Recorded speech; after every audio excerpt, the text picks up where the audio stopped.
Which one do you want to chat about? Which one? 18. 18?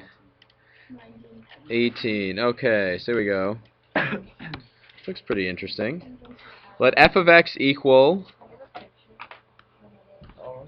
this one. That's the one you're talking about, right? Can you turn off the light? Can you turn off the light? Someone, Allie, go ahead. I'll make this bigger for you. Let f of x equal 3 plus x squared plus tan pi x over 2, where x is between negative 1 and 1. Find f inverse of 3. So to find f inverse, what do you need to do? Okay, let's try this with the methodology that we had. Sure. So you had x equals 3 plus what? Well, we're switching it first, right?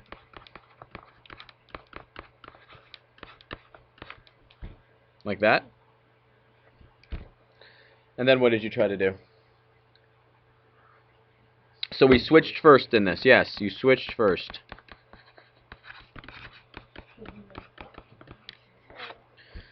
You switched first? Okay, so now what? It says find f inverse of 3.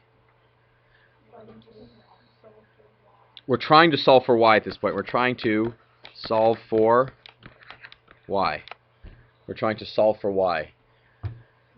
What's a challenge here about solving for y? The pi has nothing to do with the difficulty level. The tangent has, by itself, has nothing to do with the difficulty level. It being inside alone is not the thing that makes it hard. What makes it hard? What? Y squared by itself doesn't make it hard. Yeah, when you have a y squared on the outside and on the inside of a trig function, have you any idea how to solve that?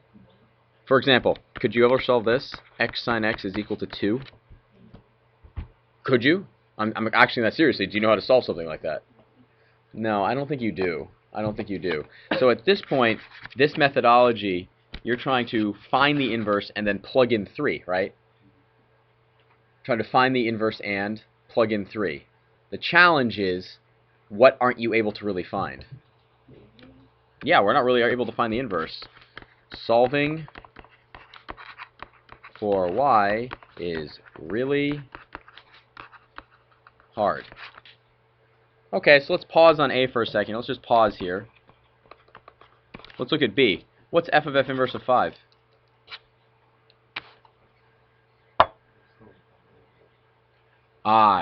Look at what it's asking. If you do the function, if you do the inverse of the function and then do the function itself, what do you end up with? Yeah, so if you take a value, right? Let's call it a, and the function f maps it to b. So f of a is equal to b. What does f inverse do? Yeah, f inverse of b is equal to a. So what happens if you run the function and then run the inverse? Yeah, so what's the answer to this? 5. But honestly, if you plug into the functions, it's out of domain. Yes, you'd have to make sure it's out of, well, you don't know. This is the domain of the function, but it's not necessarily the domain of the inverse. This right here would be the range of the inverse. Yes, you can't plug in 5. Yeah, no, you can't plug in 5 into f. That is correct. But could you plug in 5 into the inverse? Maybe. What I'm trying to tell you is this. If you have a function and you run the function and then you run the inverse, what do you end up with? The same thing. That's all I'm asking about right now. So therefore, what do you agree that the answer is to this one? 5. Similarly, what's f inverse of f of 5? Well, we can't write that, can we? What's the problem with that? What's the domain of f? Yeah, so maybe you plug in, let's put 0 in. What's f inverse of f of 0? 0. You end up back at the same thing. It's just that the value of f inverse 5 is still out of domain. We're not taking the value. How do you know that? Using calculator. Okay. Your calculator does an inverse for you? I do the 3 times plug, because you know the f the f inverse 5 equals f plug in and substitute 5 values of the input. What? I can't follow you. I don't understand. F inverse 5 means 3 plus x squared plus tangent, that a regular function equals 5. Yes, hold on. Yeah, right. So you're asking, you want to know f inverse of, which one? F inverse of 3? No, f inverse 5. You want to do f inverse of 5? Yeah. Yes, okay. And then you can get 2 equals y squared plus tangent.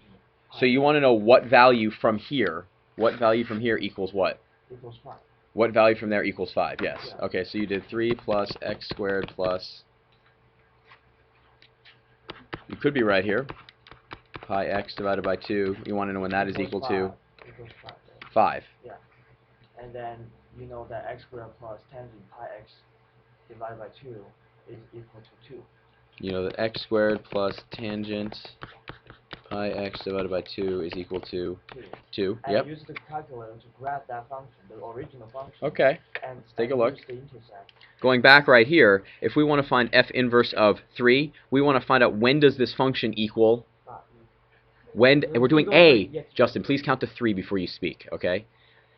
In your head, count to 3. 1, 2, 3, 3. No, in your head. In your head, that's the whole point, okay? So we're trying to answer the question, when does the function equal 3? Yes, you're absolutely right. So if we wanted to do this by hand, we'd have to solve that, which means we'd have to solve this. But again, what's the issue? Why is that hard to solve? What? Okay, I'm going to do the same thing I did before. It is not the tangent alone that makes that difficult to solve. The x squared plus tangent. It's the variable is outside and inside what? The tangent. A trig function, to be more general, yeah. But the fact that you have a variable inside and outside the tangent function makes it very hard to solve. Could you use your calculator to solve this? Yeah. Yes. So let's actually take out our calculator. That. So f inverse of 3 is 0. I'll put that graph in there for you.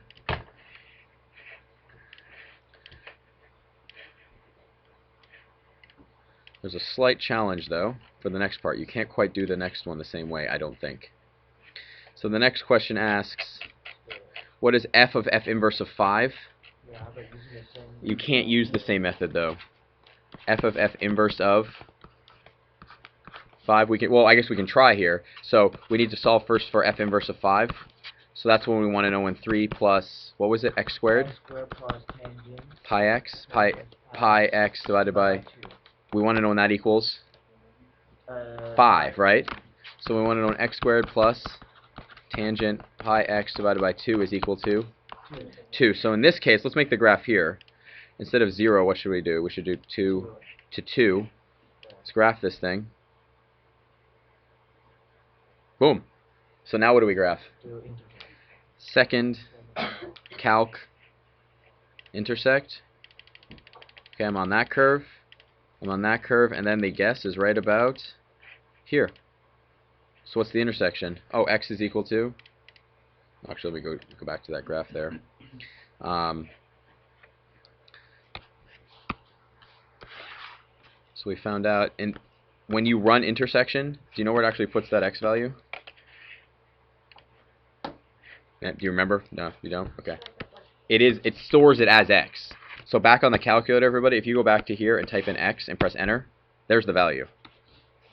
Why don't you see that? Well, how many times do you use a function on your calculator that uses x?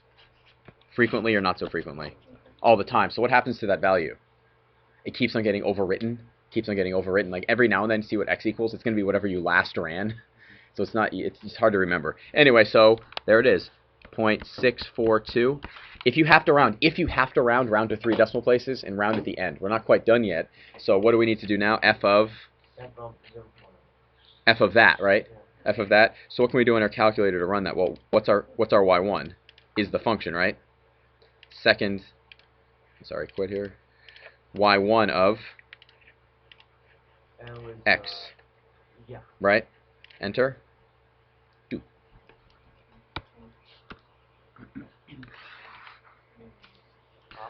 Why is that the case?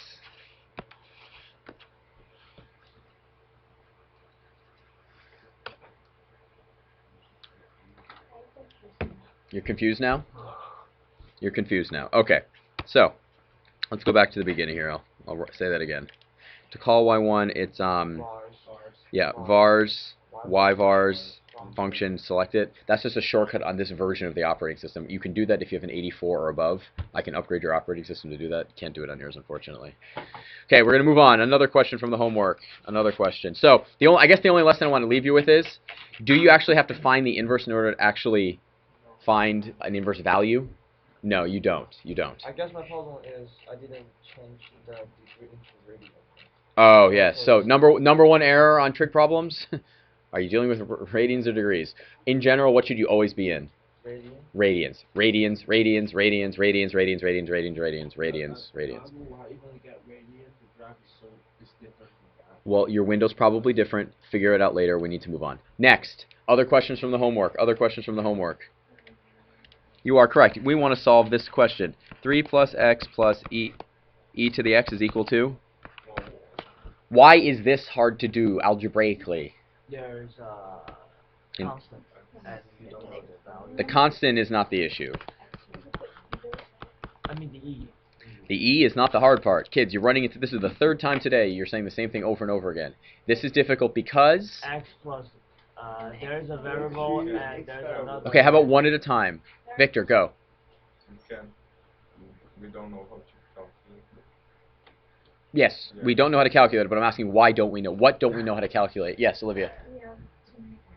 Nope, I could have 100 variables and it could be easy. We don't know how to isolate x. Why? What's the structure here that's so hard? There's an exponent and not. There's an x down in the base, not in the base, but just floating out there and in the exponent. That's really hard to solve. Really, really, really hard to solve. So what are we going to use? Say it again louder. Calculator. Does it look like they intersect? Yeah, it looks like they intersect at. They intersect at 0, 1. Looks like it. When x is 0, so it looks like x is equal to what? So what is g inverse of 4 equal to? Let's test it out. 3 plus 0 plus e to the 0, what does that equal? Well, that equals 3 plus e to the 0, which is 3 plus 1 is 4. Does that work? Yep. Yeah. Are these nice answers? Yeah. Yeah, these are nice answers. The thing is, if you stared at that long enough, would you maybe able to see you plug in 0 and you get 1? Maybe. Yeah. Maybe. Algebraically, though, is that a really hard question to solve? I thought Yeah. E is not a variable. Oh, I'm sorry. Yes, E is not. We haven't gotten to E yet, but I assumed it would be something you had seen before. E is the natural number. I heard that E represents all numbers, but it's like a random numbers, but it's not a variable. It's not a variable. It's okay, everybody. Pi. Everybody understand the concept of pi? It's a name for a number. E is a name for another number that occurs in nature. Pi is simply defined as the ratio of the circumference divided by the diameter of a circle. E is 2.7181454. It's an irrational number. It extends infinitely without repetition. It's just like pi, except it's a different irrational number. Okay? Any last questions? Any last ones before we move on? First, someone tell me what I need to do first. Switch. Let's switch. Yeah, we need to find the inverse. Yes. Find the inverse. Very good. X is equal to y minus 7 over 2y minus 3. Now, multiply by 2y minus 7. Good harmony, right? That was pretty good. You worked each other's beats there. That's good. So x times 2y minus 3 is equal to? Now what? Distribute. 2xy minus 3x equals y minus 7. Now what? Isolate y. You also, I love the harmony when it works. It's good. Isolate y, put all the y's on one side. That was very good. 2xy minus y equals 3x minus 7. Now what do I do? Factor. Oh, my favorite thing in the world. Well, actually, I think I like a few things better than factoring, but factoring is one of my favorite math things in the world. Y is equal to? 3x minus 7. 2x minus 1. So what's the domain here?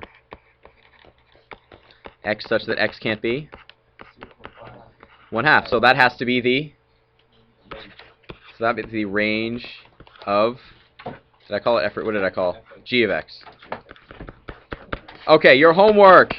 Your homework is going to be, 21 through, let's say 21 through, oh wow, you guys can really cream through this. 21 through 32. That's nice. Better than 1 to 20. Yeah, I know. Okay, kids, how about this? Your homework is you have questions 1 through 50. Is that better? No. So how about 21 through 32? See, didn't I just make you happy about the same exact one?